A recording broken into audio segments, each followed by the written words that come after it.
melangkahkan kaki untuk memenuhi panggilan Allah menunaikan salat isya berjamaah dan kemudian menghadiri majelis yang berbahagia ini.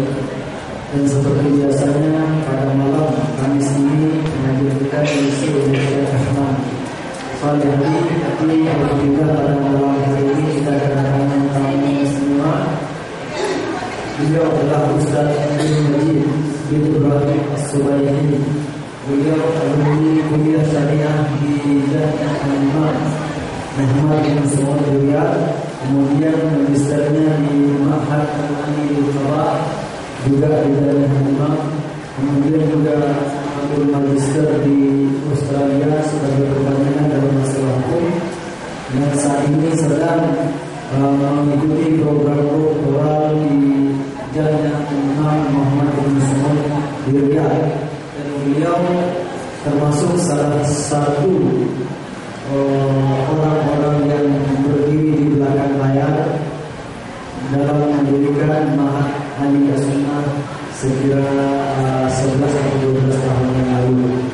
Jadi beliau termasuk orang yang berperan dalam merintis mendirikan Ma'had Ahli Sunnah, dan sekarang sudah menjadi Sayyid Sunnah alhamdulillah, termasuk juga Yayasan Risalah Al-Khairiyah.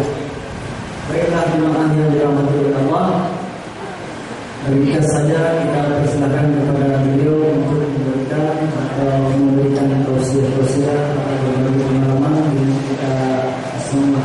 Alhamdulillah masyaallah. Bismillahirrahmanirrahim. Alhamdulillahirabbil alamin. Sallallahu alaihi wasallam ala nabiyyina Muhammad wa alihi wa sahbihi ajma'in. نسأل الله عز وجل كما جمعنا في هذا المكان المبارك ليجمعنا في مستقر رحمته. قولوا آمين. Setelah tadi beliau mengucapkan puji syukur kehadirat Allah, kemudian mengucapkan salawat dan salam kepada Rasulullah, sahabat, keluarga serta orang-orang yang sedia mengikuti langkah beliau.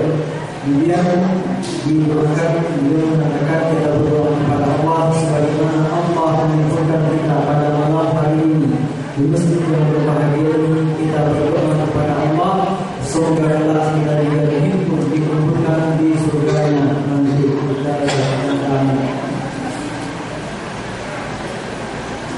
أيها الأخوة الكرام، كم أسعد وكم أفرح أن أكون بين يدي مثل هذا الجمع المبارك. Saudara-saudara yang saya hormati, sebagaimana saya merasa senang, merasa bahagia berada di tengah wajah-wajah penuh berkah ini. حقيقة لما أخبروني اليوم الأخوة الكرام عثمان عن هذا الدرس فرحت أن ألتقي بمثل هذا الجمع المبارك، ولكن بعد الصلاة ولما رأيت هذه الوجوه الطيبة الحقيقة يعني قلت كيف أتحدث بين مثل آبائي وإخواني الكرام ما شاء الله يسبقوا علما وعمرا. Pada tadi siang setelah saya diberitahu tentang kegiatan kita malam hari ini tentang kajian, kemudian khususnya Syekh Utsman juga menyampaikan kepada saya, meminta saya untuk mengisi pada malam hari ini. Saya merasa sangat bahagia akan berjumpa dengan jamaah yang tentunya penuh berkah ini. Namun begitu saya selesai sholat isya tadi, kemudian saya merasa sedikit kurang pede bertemu dengan orang-orang tua kami, dengan orang-orang yang ilmunya saya yakin jauh lebih tinggi daripada apa yang saya miliki. لكن حسبنا أننا نحفظ قول الله عز وجل ذكر فإن الذكرى تنفع المؤمنين. حديثي لكم هو من باب التذكرة، لا من شيء ربما تجهلونه، من باب التذكرة ونتذاكر ونتعلم سويا ما نعلمه من كتاب الله وسنة نبيه صلى الله عليه وسلم. Akan tetapi sebagai panduan kita bersama adalah apa yang telah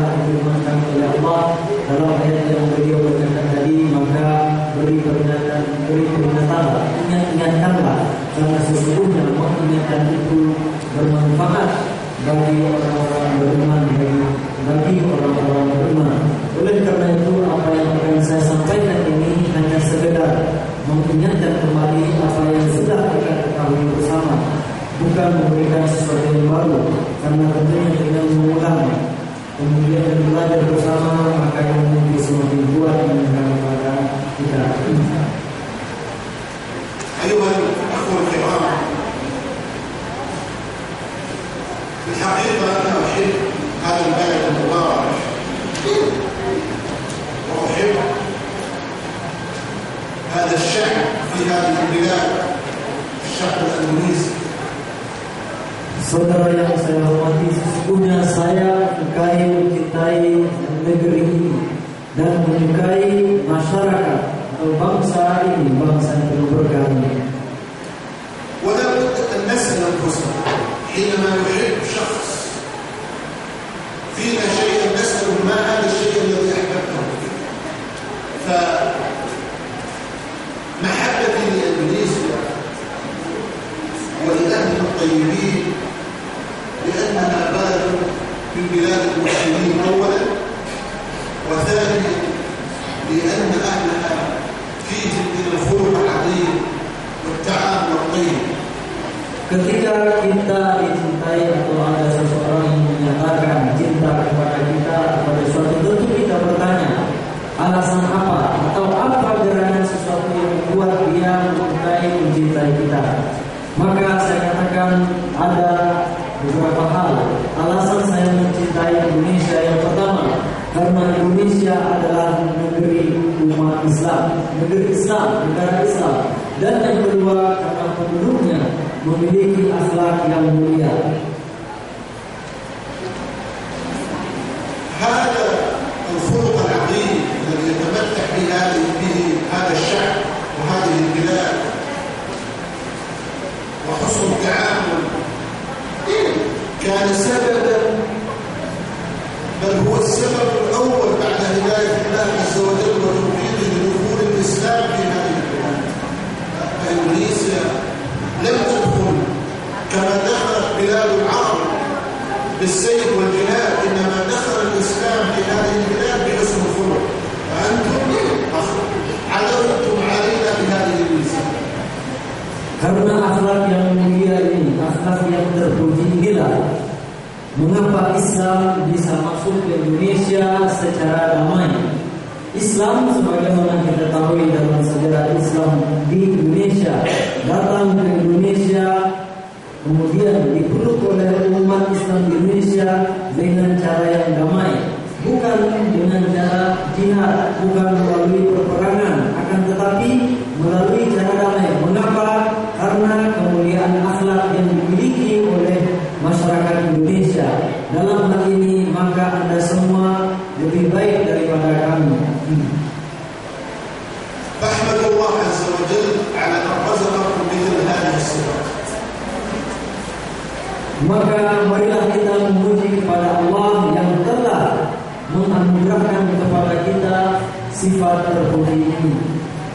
أيها الكرام، بما أن حسن الخلق هو الأصل وهو العلامة الظاهرة في شعب هذه البلاد المباركة، فيحسن بنا الحديث عن عظم وأثر هذه الأخلاق، والذي يجب أن تكون لنا عبادة لا عادة. Berkenaan dengan kelebihan keistimewaan yang dimiliki oleh masyarakat Indonesia ini, maka sangat penting bagi kita untuk membicarakan tentang masalah akhlak ini dan apa pengaruhnya terhadap dakwah, yakni akhlak mulia dalam perspektif ibadah, bukan hanya sekedar kebiasaan adat istiadat yang sudah menjadi kebiasaan kita, tidak, tetapi bagaimana akhlak mulia itu dalam perspektif sebuah ibadah. Jadi kita berakhlak mulia bukan hanya semata-mata karena kebiasaan, tetapi juga dalam rangka beribadah kepada Allah. Ini perlu kita bahas dengan seksama.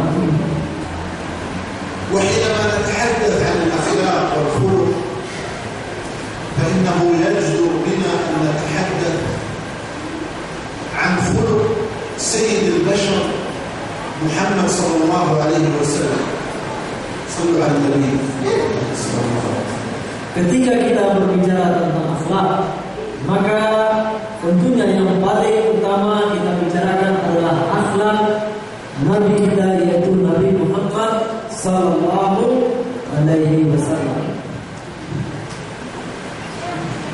Ketika kita mengucapkan nama Muhammad, mari kita bacakan salawat sallallahu alaihi wasallam. Nabi sallallahu alaihi wasallam يقول نحن نتحدث عن الخلق، يقول صفة من صفات الأخلاق: البخيل من ذكرت عنده ولم يصلي عليه. وهذا البخل ليست من صفات الناس الطيبة، لا نحن إن شاء الله هذا كريم في كل شيء حتى في ذكره. Jadi Rasulullah Sallallahu Alaihi Wasallam telah bersabda, orang yang bakhil itu kata Rasulullah, apabila nama disebutkan, namun dia tidak bersalawat kepadaku. Dan insya Allah kita jauh dari sifat yang bakhil ini, karena itu tidak termasuk dalam sifat tertentu.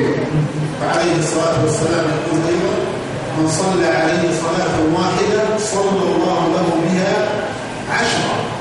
Rasulullah juga bersabda bahwa orang yang bersalawat kepadaku 1 kali, maka Allah akan bersalawat untuknya 10 kali. أنت تصلي على النبي صلى الله عليه وسلم صلاة واحدة وتكون المكافأة أن الله عز وجل يصلي لك بها 10. Jadi ketika kita bersalawat kepada Rasulullah 1 kali saja, maka imbalan yang diberikan oleh Allah adalah salawat 10 kali dari Allah. أيها الكرام، حينما نتحدث عن خلق النبي صلى الله عليه وسلم فإننا نفتش عن خلقه في كتاب الله عز وجل أولا، ثم نسأل ونبحث عن ماذا قاله أهل بيته وصحابته الكرام حيث أنهم عاشوا معه.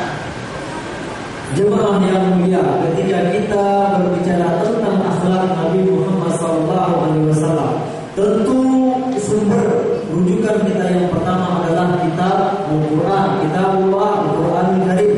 Dan berikutnya sumber kita, narasumber kita adalah apa yang dikatakan, apa yang disampaikan oleh keluarga beliau. Karena tentunya keluarga beliau lah yang paling banyak, yang paling lama berinteraksi dengan Nabi Muhammad sallallahu alaihi wasallam. فإننا حينما نتحدث عن الخلق نتحدث عن الحديث العظيم الذي روته عائشة رضي الله عنها لما سئلت عن خلق النبي صلى الله عليه وسلم فقالت: إن خلقه القرآن. والله عز وجل قال في النبي صلى الله عليه وسلم: وإنك لعلى خلق عظيم. Tentang masalah ini ada satu hadis penting yang harus kita ketahui bersama, yaitu ketika Ummul Mukminin Aisyah radhiyallahu anha ditanya tentang akhlak Rasulullah, beliau menjawab akhlak beliau adalah Al-Quran. Dan dalam Al-Quran sendiri Allah Subhanahu wa ta'ala memuji Rasulullah. Allah mengatakan, dan sesungguhnya engkau wahai Muhammad memiliki akhlak yang agung.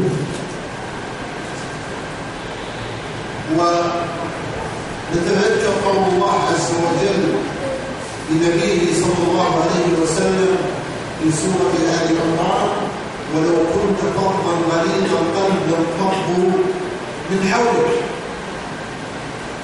Tentang hal ini juga kita mari mengingat kembali firman Allah dalam surat Ali Imran, di mana Allah mengatakan, wahai Muhammad, apabila engkau bersikap kasar, keras hati engkau terhadap mereka, tentu mereka orang-orang yang engkau dakwah itu pasti dari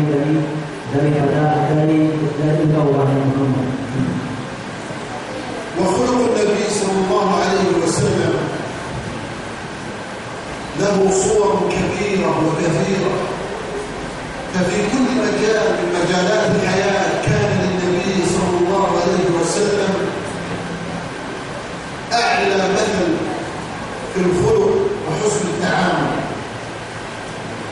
Adapun tentang akhlak Rasulullah itu sendiri memiliki berbagai gambaran dan berbagai dimensi dalam setiap aspek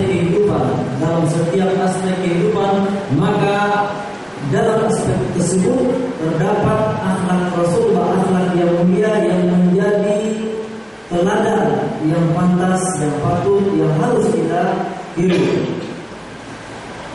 وقد جاء عن صفية بنت حيي رضي الله عنها أنها قالت ما رأيت أحسن خلقا من النبي عليه الصلاة والسلام. Diriwayatkan oleh dari Safiyah bintu Hayy bahwa beliau mengatakan tidak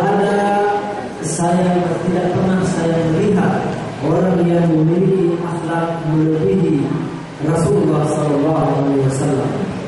وأنس بن مالك رضي الله عنه الذي عمل خادما عند النبي صلى الله عليه وسلم، ومعروف أن الذي يعمل خادما يحصل له شيء أحيانا ويغضب عليه من يعمل لديه، فيقول عن النبي صلى الله عليه وسلم أنه ما نام ولا زجر طيلة عمله عند النبي صلى الله عليه وسلم وخدمته.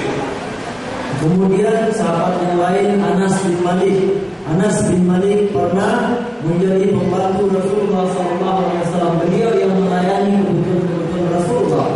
Dan kita tahu biasanya orang yang bekerja sebagai pelayan, sebagai pembantu ini pasti sering atau pernah kena marah, kena tegur karena ada tentunya hal yang tidak berkenan di hati Tuhannya.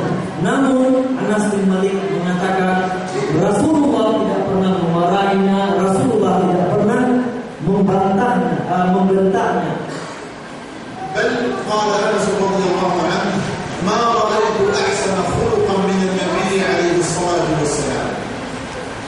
Bahkan Anas bin Malik mengatakan saya tidak pernah menjumpai orang yang lebih baik daripada Rasulullah akhlaknya. وجاء حديث في صحيح البخاري عن عطاء رضي الله عنه واستمعوا لهذا الحديث جيدا. Kemudian dalam Sahih Bukhari diriwayatkan juga sebuah hadis dari Atha. Mari kita dengarkan dengan baik. عن عطاء رضي الله عنه قال قلت لعبد الله بن عمرو أخبرني عن صفة رسول الله صلى الله عليه وسلم في التوراة. Atha mengatakan, saya berkata kepada Abdullah bin Amr, sampaikan kepada saya apa yang terdapat dalam Taurat dan kitab Taurat tentang sifat Nabi Muhammad sallallahu alaihi wasallam. فقال أجل والله إنه لموصوف في التوراة بصفته في القرآن. كما هو موصوف في القرآن كما هو موصوف في التوراة فهو موصوف بمثل الوصف في القرآن. Dan beliau mengatakan sebagaimana Rasulullah dijelaskan sifat-sifatnya dalam Al-Quran, seperti itu pula disebutkan dalam kitab Taurat. فقال يا أيها النبي إنا أرسلناك شاهدا ومبشرا ونذيرا وحرزا للأميين. Dan beliau dikatakan bahwa Rasulullah SAW itu Allah mengutusnya sebagai syahid, sebagai saksi, kemudian sebagai mubasyir, pemberi kabar gembira, kemudian nadhir, sebagai pemberi kabar bertakut, kemudian memberikan perhatian kepada kaum-kaum yang umum. Ini disebutkan dalam kitab Taurat. فقال أنت عبدي ورسولي سميتك المتوكل. Kemudian dalam kitab Taurat itu juga dikatakan, Allah mengatakan kepada Muhammad Rasulullah SAW, engkaulah hambaku dan rasulku, dan aku namakan engkau dengan mutawakkil atau orang yang bertawakal. لا فضل ولا غليظ ولا سخار في الأسواق ولا يدفع بالسيئة السيئة. Kemudian dalam Taurat itu juga dikatakan, Allah berkata kepada Nabi Muhammad, engkau bukanlah orang yang keras hatinya, tidak kasar, kemudian tidak membalas sebuah kejahatan dengan kejahatan yang serupa. ولكن Akan tetapi engkau memaafkan, kemudian mengampuni orang-orang yang telah berbuat salah. ولن يقبضه الله حتى يقيم به الملة العوجاء. Kemudian dalam Taurat itu juga dikatakan, dan Muhammad itu tidak akan diambil oleh Allah nyawanya, beliau tidak akan meninggal sampai Allah luruskan kembali agama yang telah mulai melenceng atau menyimpang. بأن يقولوا لا إله إلا الله ويفتح به أعينا وآذانا عميا وآذانا صما وقلوبا غلفا.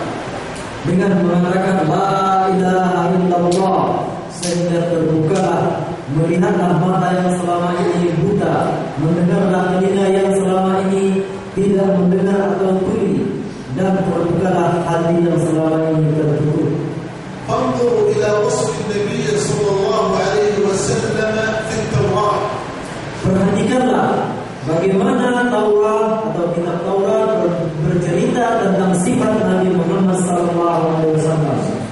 فقد ذكرت لما وصفت النبي صلى الله عليه وسلم ذكرت خلقه. Ketika Taurat bercerita tentang Rasulullah, Taurat menceritakan akhlak Rasulullah SAW.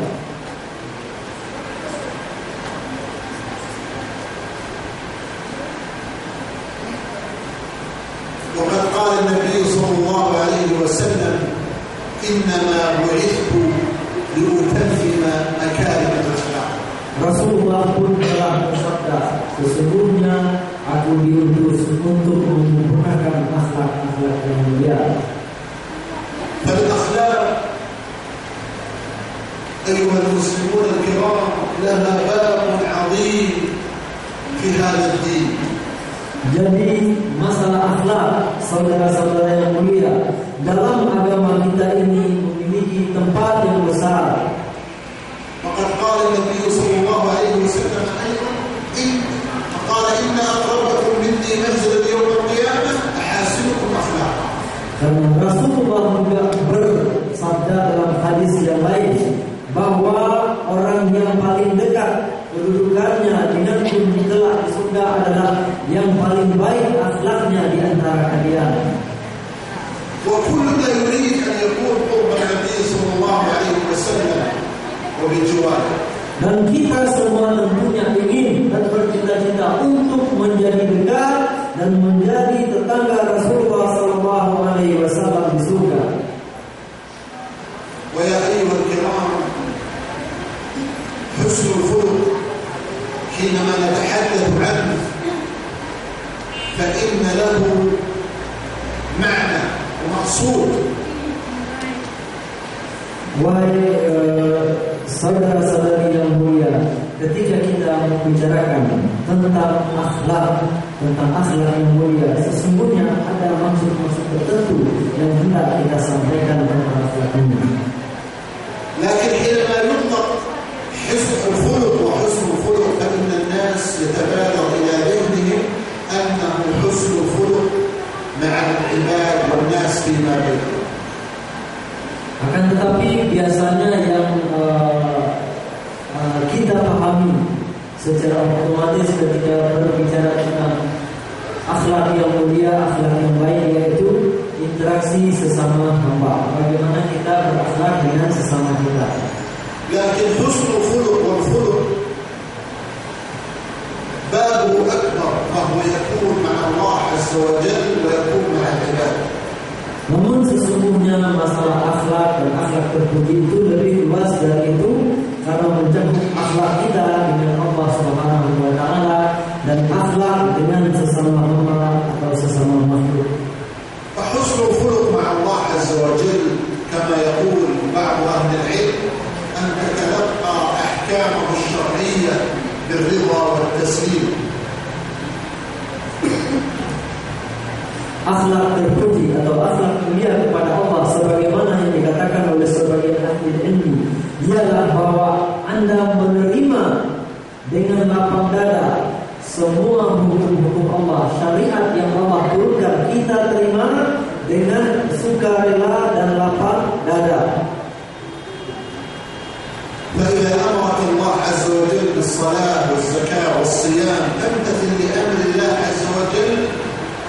وتسر لله وتطيع ولا تبدا تتمنى من ذلك. Jadi ketika Allah Subhanahu wa taala misalnya memerintahkan kita untuk melaksanakan puasa, sholat, puasa, kemudian membayarkan zakat dan ibadah lainnya, jadi kita segera melaksanakan tanpa berpikir panjang, kemudian berusaha untuk mengelak, tidak, tapi langsung dilaksanakan. أما حسن الخلق مع الناس فكلنا نعرف. فالإنسان حينما يكون بشوشا مع غيره وحينما يتعامل بلطف ولين ورفق فهذا من حسن الخلق مع الناس. Adapun tentang akhlak mulia dengan sesama, tentu kita semua paham, sudah biasa, dan kita tahu. Misalnya ketika menampakkan wajah berseri-seri, tersenyum dengan orang lain, kemudian ramah, ini akan menimbulkan, atau inilah salah satu contoh dari akhlak yang mulia tadi. وكذلك من حسن الخلق أن تكف الأذى والشر عن الآخرين. Demikian juga di antara akhlak yang mulia lain adalah kita tidak atau kita mencegah diri kita dari melakukan sesuatu yang merugikan orang lain dan menyakiti mereka. والنبي صلى الله عليه وسلم الذي وصفه القرآن ووصفه الله عز وجل بقوله وإنك لعلى خلق عظيم كان يستعيذ بالله من سوء الأخلاق. Rasulullah Sallallahu Alaihi Wasallam yang dalam Al-Quran Allah katakan sesungguhnya engkau memiliki akhlak yang bagus. Beliau berlindung kepada Allah dari akhlak yang tidak terpuji. فقد جاء عن النبي صلى الله عليه وسلم قال انه قال اللهم اني اعوذ بك من النفاق والشقاق وسوء الاخلاق. Karena Rasul di antara doa yang dibacakan oleh Rasulullah SAW yaitu, ya Allah, saya berlindung kepadamu dari nifaq, dari syaqaq, kemudian dari su' al-akhlaq, yaitu akhlak yang tidak terpuji. بل جاء في الحديث عن عائشة رضي الله عنها أنها قالت أن النبي صلى الله عليه وسلم كان يدعو بقوله اللهم كما حسنت خلقي فحسن خلقي. Kemudian juga diriwayatkan oleh Aisyah radhiyallahu anha bahwa Rasulullah sallallahu alaihi wasallam berdoa kepada Allah, ya Allah, sebagaimana Engkau telah baguskan ciptaan bentukku, fisikku, maka baguskan juga akhlakku. وبما أننا تصورنا وعرفنا عظم وفضل الأخلاق وحسنها وعرفنا المقصود بحسن الخلق فإننا سنأخذ صور من صور أخلاق النبي صلى الله عليه وسلم. Jadi setelah kita mengetahui tentang kedudukan akhlak yang mulia itu dan apa pula yang dimaksud dengan akhlak yang mulia itu,